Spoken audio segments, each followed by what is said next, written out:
What is up, Janksters? It's your boy Graham, also known as HamHawks42 on the internet, and today we are playing a very fun deck that is my personal favorite style of gameplay, and that is Reanimator. Be still my heart. I absolutely adore Reanimator strategies because when they work, they feel like you're cheating, and there's something about that that makes me just really happy. I don't love cheating. I don't condone cheating, but do I love legal gameplay that feels like cheating? Yes, I absolutely do. There's a reason we call it cheating big creatures into play, because they're getting into play faster than they have any right to be there, or in a way that makes no freaking sense and it doesn't belong within the game potentially. Or you could make, never mind, that's not true. You could make an argument it doesn't belong in the game, but I think it's fantastic and I love it. And as a result, we have cards like Koma, the Cosmos Serpent, because this card has a tendency to take over games. Meanwhile, if you look at our mana base, we have one of the World Tree. But other than that, there is nothing that could result in us producing blue mana. Nothing. And it has 2 blue pips in the cost. And frankly, I'm okay with that. Because we're not going to cast Koma. We're going to be reanimating Koma. We're going to be using Diregraf Rebirth and Assemble from Parts to bring Koma online. And by the way, this is an Alchemy deck. That is important to note. And it's an Alchemy deck because we have access to things like Assemble from Parts and Citystalker Connoisseur. These are fantastic cards that give us just an extreme amount of value. In the case of Assemble from Parts, it gives us the ability to shuffle the creature back into our library, which is relevant. It also gives us the ability every time that creature's in our graveyard to simply pay 3 and get a token copy of it. And you may be wondering, okay, that's fine, but how is the card going to end up back in your graveyard if you shuffle it back into your deck? It may not seem likely, but we are running Old Stickfingers. And the beauty of Old Stickfingers here is Old Stickfingers effectively seeks creatures from your library and puts them into your graveyard. That's pretty cool. So what we're doing is we are grabbing creatures specifically out of our graveyard or out of our library and putting them into the graveyard. Assemble from Parts puts creatures back into our library. Stickfingers, or as I like to call them, Sticky, grabs the cards from the library, puts them back into the graveyard. They fuel each other. It's beautiful. And as soon as those creatures enter the graveyard, we can reanimate them effectively for the low price of 3. Definitely fantastic. You'll love to see it. Other ways that cards are going to be getting into our graveyard. Citystalker Connoisseur, as previously mentioned, it is a 3/3 Death Toucher that strips them of their highest mana value card, which is oftentimes the strongest card they have. Not always, but in a lot of cases, that's the curve topper they're trying to get to. So being able to strip that out of their hand, like this can hit Goldspan Dragon really effectively. This can hit cards like Amiria's Call, which are just huge haymaker game enders, and this can strip them out of your opponent's hand. You'll love to see it. It's absolutely great. But it's also a 3/3 Death Toucher for 4, so it's got a relevant body in combat that can deal decent damage to your opponent, and it's a Death Toucher, so it trades up with everything, just about. And it produces a blood token, which you can use to put our big threats into our graveyard, such as our Komas.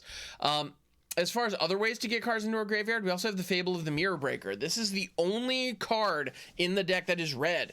And you may be wondering, okay, but is the splash worth it? The answer to that is yes, because Fable of the Mirror Breaker creates a treasure token on a body it creates a red goblin shaman that's capable of producing treasure tokens when they attack. So we create a 2/2 treasure generator for 3. That's great. You may discard up to 2 cards if you do draw that many cards. That right there, Chapter 2, is the main reason that it is in this deck. Now, this card is capable of a lot of things in a lot of different archetypes. We want Chapter 2 because if we are stuck with a Koma or 2 in our hand, we need to be able to discard them. And Fable of the Mirror Breaker does that in just phenomenal order. We also have the ability to turn it into, and then when it hits Chapter 3, it becomes Reflection of Kiki Jiki, which allows us to create tokens that are copies of non-legendary creatures we control. Koma is not our only Reanimator threat. We have a couple of others that we're going to get into that Reflection of Kiki Jiki. Well, we have one specifically that Reflection of Kiki Jiki can take advantage of. So every single stage of the Fable of the Mirror Breaker is good for us, and it only costs 3 mana. And it's easily splashable because it only requires 1 red. Absolutely love it. Fantastic stuff. We also have Binding the Old Gods. This card is great for a number of reasons. It destroys any non-land permanent, so it can blow up anything on the board. And then it searches us up a forest card. In Kaldheim, there were the dual snow lands, and so this can be used to fix our mana. If we need a red, for example, we can grab a Highland Forest. If we need a black, we can grab a Woodland Chasm. There it is. you know, and those give us access to our other colors in addition to more green mana, which we can always use. So yeah, Binding the Old Gods is great in that regard. Creatures gaining Death Touch, Chapter 3 is not generally not relevant, but you'd be surprised. It does come up at times when you wouldn't expect it. So it's not nothing, even though it's often not much. We also have Diregraf Rebirth in here as our primary Reanimator spell, as well as Assemble from Parts, as previously mentioned. And then finally onto our main threats. Oh, actually, before we get into our main threats, we were talking a little bit about removal and binding. I did glaze over the Meat Hook Massacre. Meat Hook Massacre is a 4 of in this list because most of the decks out there right now are running tokens. And so as decks are running tokens, they're producing a lot of value on the board. I guess that's what it comes down to. Right now, the meta is on the board. It's not in hand. And as a result, we need a lot of things that can deal with the board state, and Meat Hook Massacre is a good one for that. To be honest, I'm considering going 2-2 with Shadow's Verdict with this, but as of right now, I'm running 4 Meat Hook Massacres, and it's actually working out quite nicely for us. It's just a great card. I cannot tell you how many times the game has come down to, okay, if I top deck a Meat Hook Massacre, I win this game. And boom, it has that effect. All right, so you may think that we don't have enough removal in here, and that's fine, but there is one major threat that we are capable of reanimating in the Cemetery Desecrator. This is a 4/4 zombie with menace for 6, but we are not playing it for its stat line. We are playing it instead for its enter the battlefield and dies triggers. Whenever Cemetery Desecrator enters the battlefield or dies, exile another card from a graveyard. It can be ours, it can be our opponent's. When you do, choose one. Remove X counters from target permanent where X is the mana value of the exiled card. That can be... we can remove counters from our sagas. We can remove counters from our opponent's planeswalkers. We can remove counters from things like bank busters that are trying to generate value with those counters on them. We can do a lot of cool shenanigans with this, and we can also remove +1/+1 counters from creatures, which may be relevant if a generous visitor has been given an opportunity to get out of hand. We also have the opportunity to. The other mode is target creature an opponent controls gets -X until end of turn, where X is the mana value of the exiled card. So if we exile our opponent's 5-drop, or we exile, say, a Binding the Old Gods that's just chilling in our graveyard, we can give our opponent, give a creature -4, -4, -5, -5. In most situations, that is capable of destroying those creatures. And on top of that, it's a toughness reduction ability. So if they have indestructible, if we're going up against something like, say, a Toski, this can kill it, which is awesome. So yeah, Cemetery Desecrator is absolutely fantastic. Ideal situation, we get a Cemetery Desecrator into our graveyard, possibly by playing it out originally and having it die naturally, or discarding it to Fable the Mirror Breaker or something of that nature, and hitting it with an Assemble from Parts. Assembling a Cemetery Desecrator from parts is fantastic. Things can get out of hand really fast, especially if we can get a Kiki-Jiki on board, because then we can just eradicate the stuff that they have on their battlefield and eat their graveyard in the process, which is super cool. I'm a fan. And then finally, last but most certainly not least, my beloved Toxrill the Corrosive. Toxie here is a 2 of, and Toxrill is a board wipe on a stick. The card is absolutely fantastic. At the beginning of each end step, put a slime counter on each creature you don't control, and creatures you don't control get -1/-1 for each slime counter on them. And whenever a creature you control with a slime counter on it dies, you create a 1/1 black slug creature token, and you can pay blue and a black, sacrifice a slug, draw a card. Now, the draw card ability, to be honest, we're not going to be taking that much advantage of because we don't have blue in our mana base here. So aside from the World Tree or treasure tokens, we aren't going to have access to that. But to be honest, that's kind of a win more ability if we're in a situation where the slugs are going off. So if we're going up against, say, like a mono white aggro and we're capable of reanimating Toxrill, even if it comes back as a 4/4 in the case of Assemble from Parts, we're able to get some great value. So if we're going up against a deck that is reliant on going wide with creatures, Toxrill is just crazy good value. Now, one note, Toxrill is not particularly good against the Naya Runes list. Cemetery Desecrator oftentimes is, but Toxrill is not. And the reason for that is the creatures get really, really, really, really, really, really, really big. And because those creatures are getting so freaking huge, the one slime counter return is oftentimes not enough to deal with them. Even if you have a 7/7 body that is capable of manipulating combat damage, or getting in for combat damage with them, it's still not It oftentimes isn't enough. But Cemetery Desecrator and Koma can keep them pinned down. So Koma actually matches up really nicely against the Nirons list, which is cool. And yeah, so Toxrill is here for, in this case, for go wides. This is a best of one deck. I do not have a sideboard for it as of this recording. If I were to build a sideboard for it, though, I would probably put 2 Toxrills in there, because if we're going up against an aggro heavy deck, being able to just ramp up the Toxrills is fantastic. You'll love to see it. Of course, that's also what Meat Massacre is here for. So it ends up working. So we're trying to answer a lot of different threats, but at the end of the day, we're trying to execute our game plan of reanimating these huge threats: Cemetery Desecrator, Toxrill, and Koma. Those are that's plan A, is getting these threats on the board and taking advantage of them. So let's run it out onto the ladder, play a couple of games with it, see what we can do, and see if this thing has what it takes. Now, as far as the mana base is concerned, let me touch on that real quick. We do have one World Tree because we have some blue cards like Koma and Toxrill's activated ability that we may want to take advantage of. So having a non-zero chance of being able to activate those or play those is good, from our hand. So that's the idea with World Tree. If you don't have it in the deck, you can't play it. So the World Tree can activate and give all of our lands the ability to tap for any color mana, so that's nice. But other than that, we have Rockfall Vale, the Snowlands that we covered earlier, Deathcap Glade, and Haunted Ridge, because those Jund colors are really where we want to be. And because we aren't running any true 1-drops, and frankly, no real 2-drops either, the Slowlands are a perfect fit, because they can come into play tapped on turns 1 and 2, and I don't care. So they're just good dual lands in this deck. Now, is it appropriate and safe to be taking turns 1 and 2 off in the current meta? You could argue that's a little risky, but we're going to give it a shot here. We also have Boseiju, who endures as a 1-of. This card is absolutely fantastic for being able to get rid of pesky artifacts and enchantments, but we do need to be careful about it, because we are ramping our opponent when we use it. But at the end of the day, it's just good. And then, so we have 1 Boseiju, 1 Sokenzan, which is the red channel land from Kamigawa. But we have 3 Takenuma Abandoned Mire. And the reason that we have this in here is because of the mill aspect. We want to be able to mill 3 cards and then return a creature or planeswalker from the graveyard to your hand. At the end of the day, we want to be able to return an Old Stickfingers into our hand, or reload a Citystalker Connoisseur. And Takenuma gives us the ability to do that. Also, if it's late in the game and we have the mana to spare and we aren't hitting a reanimation spell, being able to pull up a Cemetery Desecrator and just rip it from the hand is really useful.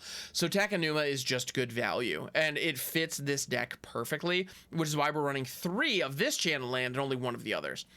So that's the mana base. Let's get into some gameplay. And if you enjoyed this video, please subscribe to the channel. It means the world, and that would also let me know that you want to see more videos like this, and I'd be happy to put them out there. So anyway, let's get into the gameplay. For real this time. I see Fable, the Mirror Breaker, Binding the Old Gods. This is looking good if we draw into some lands. It is a 2-lander, which is a dicey keep, but I'd rather keep a dicey keep with the Fable of the Mirror Breaker than a dicey keep without one. And we drew the land. Let's go. Perfect. Perfect. All right.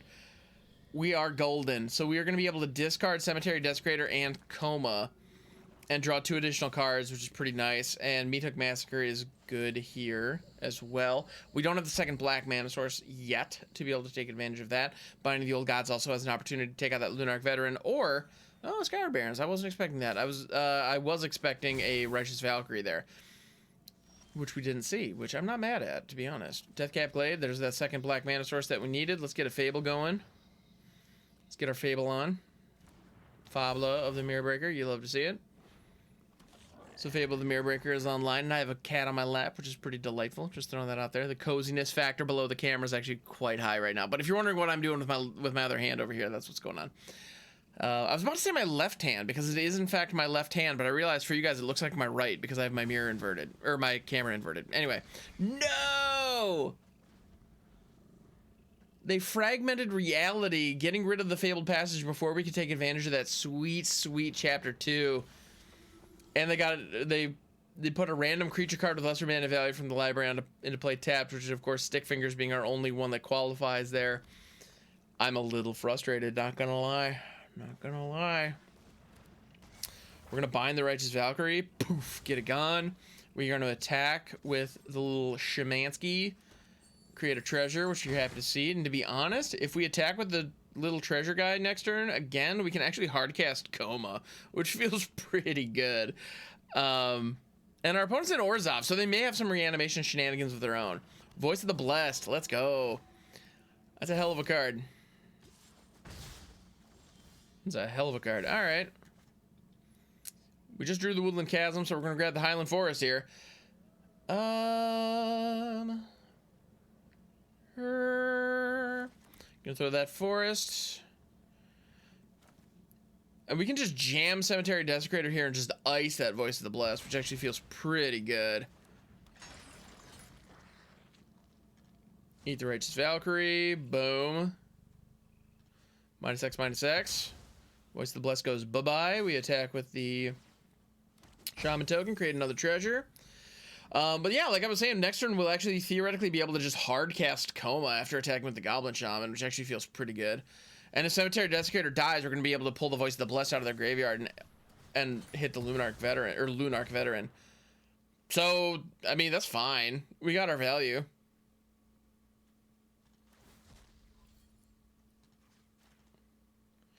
Now, unfortunately, the Lunarch Veteran is going to the graveyard where they will be able to disturb it. But that's okay. I'm not too worried about it. I gotta say, we've been eating this deck alive, and it feels pretty good. Now, the Fragment Reality play was actually a really sweet one. And I was surprised that card actually panned out for them, but it did. And, you know, here I was saying earlier about how we're never going to hardcast a Koma. Turns out, sometimes you're just wrong. And I'm okay being wrong in this case. Koma time. Do. Koma, the Serpent of the Cosmos, hitting the field. Let's go. Ooh, they're gonna Fragment Reality Koma into an Old Stickfingers, but this time it's a 2/2. Interesting. That could have spun into a Cemetery Desecrator. Skyclave Apparition gonna go after Sticky. All right. Fair enough, opponent. Fair enough. You got me on that one. You got me. Assemble from parts. Yes. All right. So we can assemble a lot of stuff. Well, we can assemble the Cemetery Desecrator because our other thing got exiled. Or we can get sticky. Let's get sticky in here. It's time to get sticky.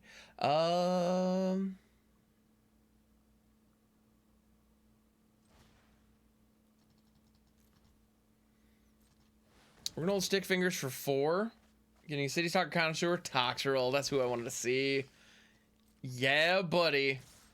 Life is funny. All right, we're gonna go ahead and attack with both here.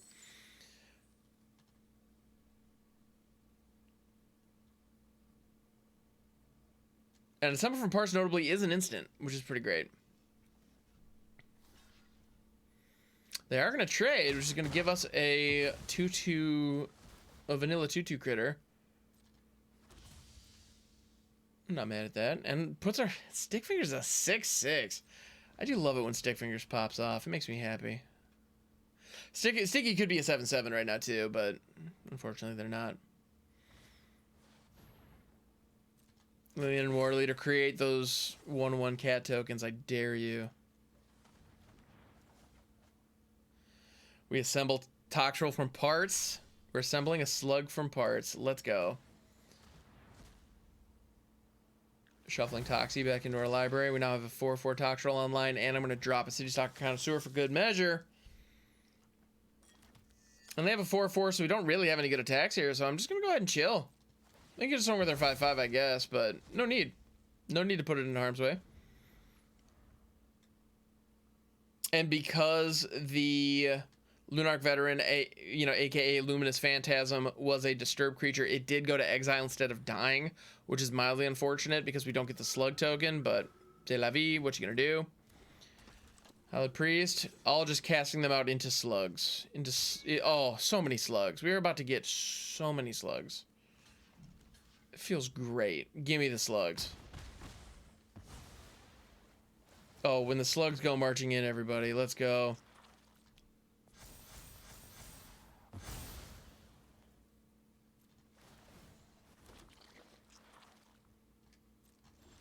Love the slugs. Love them. Yeah. So we were going to attack all and then Meat Hug Massacre, whatever was survived, and that was going to be game. Got him.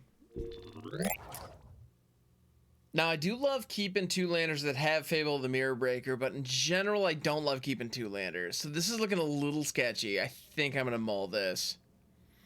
We got a 3-lander. We still have the Fables. We don't have any red mana sources, so that's a little bit of an issue. I'm going to let one of the Fables go as a result of that. Well, that's okay. We're going to throw Woodland Chasm because it's going to come into play tapped regardless of when we play it, so we might as well do it now. Deathcap Glade is going to be coming into play tapped next turn as well, so there's that. Usher of the Fallen, that Meathook Massacre is going to be tasty in here. Haunted Ridge, there we go. There's that red source we needed. Let's go. Feels good. Feels real good. Now, if they follow this up with the Luminarch Aspirant, I'm going to be salty and a little sad. There will be salty tears rolling down my cheeks. They're going to attack with the Usher and boast said Usher. All right. So we can just Meathook for 1 here, take out their team, and gain a little bit of life and establish a Meathook Massacre on the board, which is going to come in handy for later. So this isn't like the devastating Mondo board wipe that it oftentimes is, but it is a good tempo play, which gets us back to 20 life, and we have a Meathook Massacre on board. That could be the difference right there. Elite Spellbinder, they have an opportunity to hit. They got some good hits here. Cemetery Desecrator is probably going to be where they go. Well, although Fable isn't a bad hit either. I think over the Cemetery Desecrator because now I can't chuck it, which is mildly problematic. So into the Fable.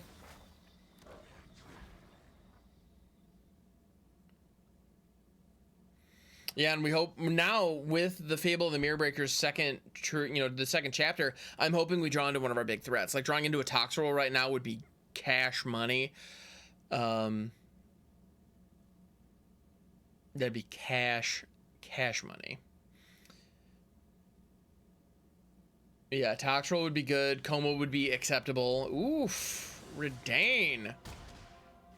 Alright, okay. Oh, Cemetery Desecrator. You'll love to see it. I'm going to go ahead and discard the Cemetery Desecrator. And I'm going to be a little risky. I'm going to risk it for the various biscuits. Oh, Koma. There you are, you beautiful beast. I needed you a second ago, but that's okay. I'll take you now. Sounded weird, but you know what? I stand by it. Alright, so we can Usher the Fallen. It's late. I'm getting silly here. Alright, we're going to assemble the Cemetery Desecrator from parts and just pull it out immediately. Just get it going. And then it's going to eat the Usher of the Fallen and pick off the Elite Spellbinder. Pew pew.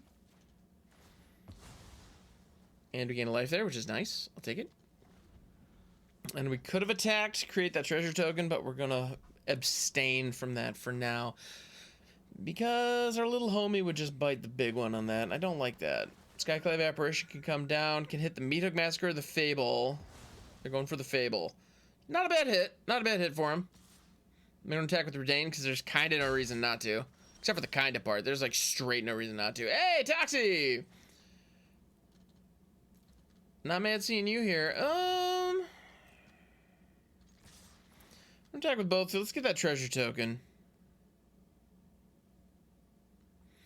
Redain is going to eat our Goblin Shaman, which is mildly problematic. If they double block, the death trigger on the Cemetery Desecrator can kill Redain. That's what I want them to do. What they're probably going to do is just take the 4 and block put Redain in front of the Goblin, is my guess. If they do decide to double block Cemetery Desecrator, though, they would say goodbye to their entire board. Ganjo. Okay, that's mildly problematic. Except now I get to do this. Goodbye, Redain. Feels good. So now if they block the Skyclave Apparition, it's a trade. Alright, sick. Time to get sticky in here. We're going to put 2, one of which is our Cemetery Desecrator with the assembled from parts on it. Yes! Alright, this feels good. This feels so good.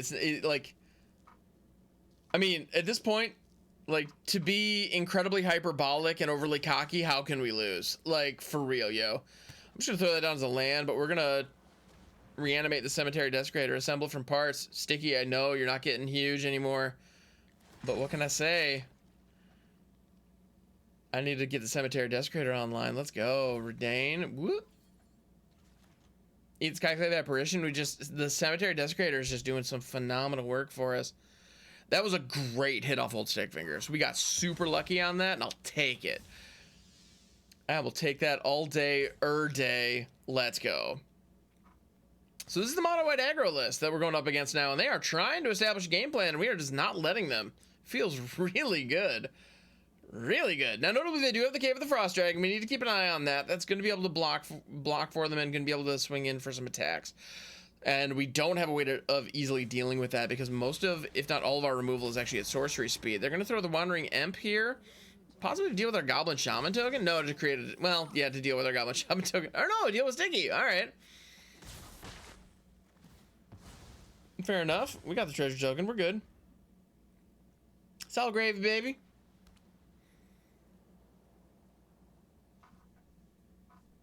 So at this point, we have the 7 mana for Toxie, and we can even throw Koma if we wanted to. Feels pretty rad, not gonna lie. Let's go. I found myself saying let's go a lot more recently. And I'm totally cool with it. Let's go. Gonna create another Vigilante.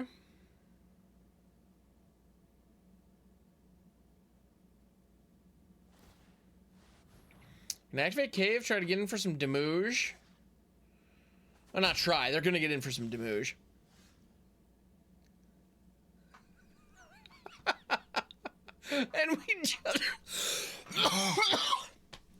And we just drew the assembled from parts Cemetery Desecrator. This doesn't even seem fair, everyone.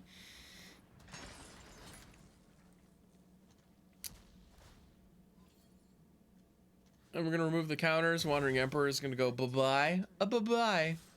Bye-bye. And we're going to go all face. They're going to double block Cemetery Desecrator. We're going to get a death trigger, but it's not going to matter.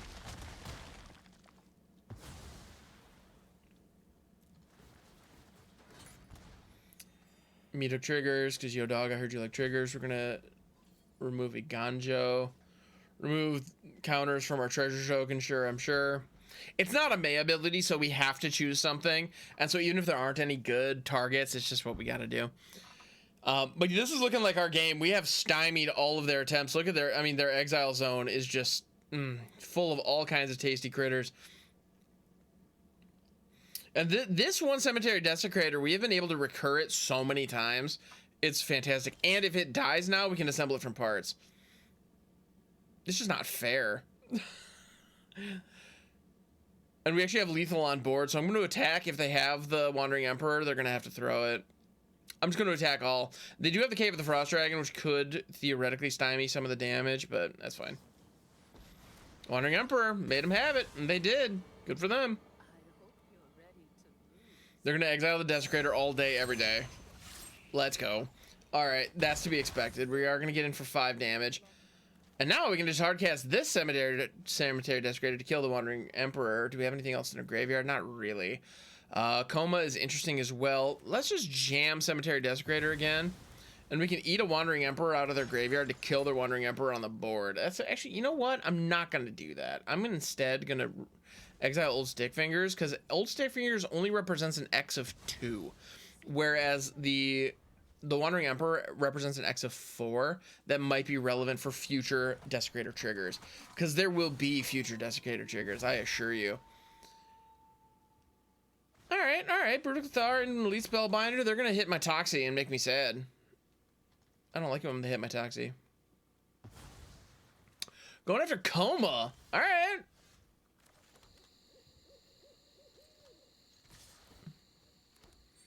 I didn't have the ability to play Koma.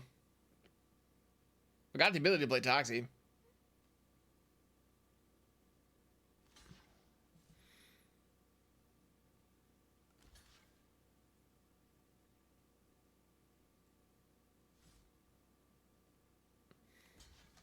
Yeah, that's a sensible block.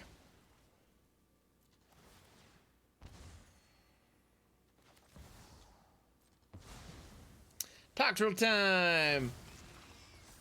Get our slug on, let's go. So Toxrill's here. We're doing some good work. I don't know what they just drew, but it's not enough. Yeah. That was fantastic. All right, onward to the next game. This hand looks like gas, and not in the like I need to crack a window kind of way. But no, this looks like a fantastic hand. We're going to keep this all day because we've got Old Stickfingers into Assemble from Parts. Now, we only have one black mana source, which is going to be a problem because Assemble from Parts does require a second black mana source, but Binding the Old Gods, it's not an of the, Binding the Old Gods can help fix that with a Woodland Chasm. So I think we're going to be just fine. Just fine. Now the question becomes, do we want to Old Stickfingers on one and assemble whatever we pull, which could be a Citystalker Connoisseur. Worst case scenario, it's another copy of Old Stickfingers. We really don't want to see that. That would actually be a huge problem for us. But other than that, let's just show the Haunted Ridge now. But we really don't want to see that, but we could get a Cemetery Desecrator, we could get Toxie, we could get Koma. I mean, if we Old Stickfingers on one and get Koma, I'm very happy. Very happy. Alright. Oh, they're actually playing the Snarls. Alright, opponent, you do you. But it looks like they're an Izzet. Done them on the Orb of Dragonkind. Good card. Hey, there's another Black Manosaurus. Let's go. I'm happy to see that. I'm actually just going to slam Takenuma down. Actually, no, I'm not. Rockfall Veil with Sticky on one. Let's see what we spin into. Damn it. Another Old Stickfingers. That was bad. Alright, so we definitely need to hit Takenuma now. We're going to bind that Orb of Dragonkind unless they drop a threat. Now, if they drop a 4-mana threat like a Moonveil Regent or a Townraiser Tyrant, we need to get after it. We're going to need to destroy that with binding, which is fine. I'm more than happy to do that. But if they don't, I want to blow up the Orb of Dragonkind and get rid of their ramp. You're going to Dragon's Fire my Old Stickfingers. That's another thing I've noticed is people are like terrified of Old Stickfingers. Which is funny because once he's on the field, his job's over. Like, it's kind of done. Alright, we're going to bind Galazeth. Let's get that dragon off the field. And our graveyard is not where we want it to be. They're going to Fading Hope Galazeth. That's bad. It's mucho bad.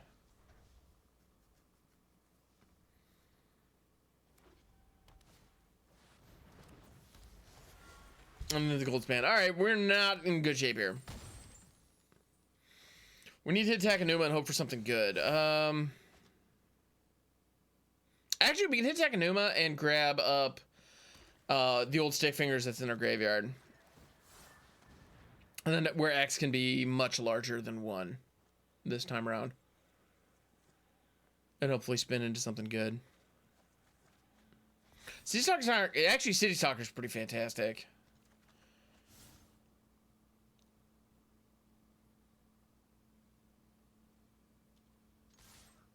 I am happy to see the Connoisseur.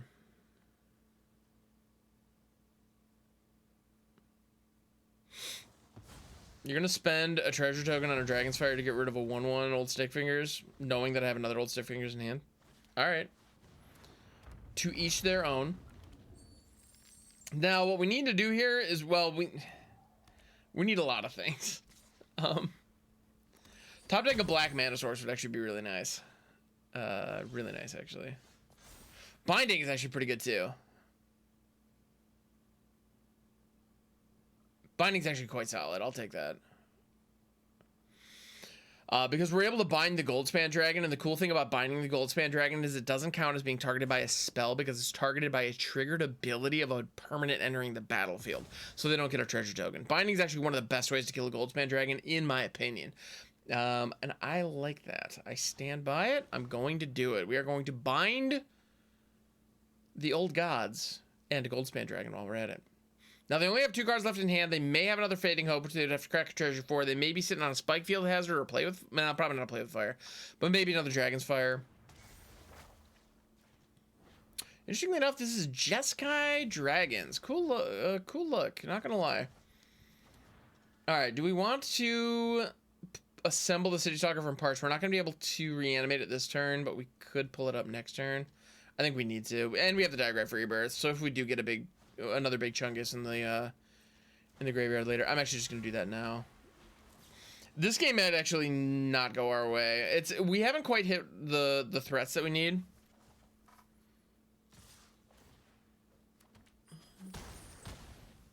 unfortunately. And the removal was, the Fading Hopes got in the way of our removal. We had good removal targets, but they did a good job of preventing them from firing. Highland Forest, get out here. Highland Forest, come here, I need you. Connoisseur time.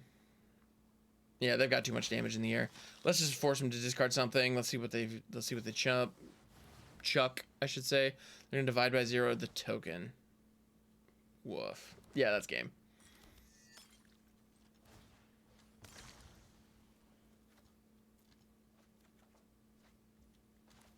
Yeah, so Sokenzan, just a land at this point. Yeah, they got it. I'll let them do the thing. All right. But yeah, thank you so much for checking out this video. I really appreciate it. Sorry that we weren't able to end on a more uplifting note, but I gotta say this deck is really fun. It's very, very cool, and we just went up against a good. We went up against a good matchup. Our opponent played well. We had fun though. This was a good series, and if you enjoyed this deck and decks like it, please don't hesitate to hit that subscribe button. It actually makes a tremendous difference, and I hope you have a phenomenal day, and just stay safe. I'll catch you on the next one.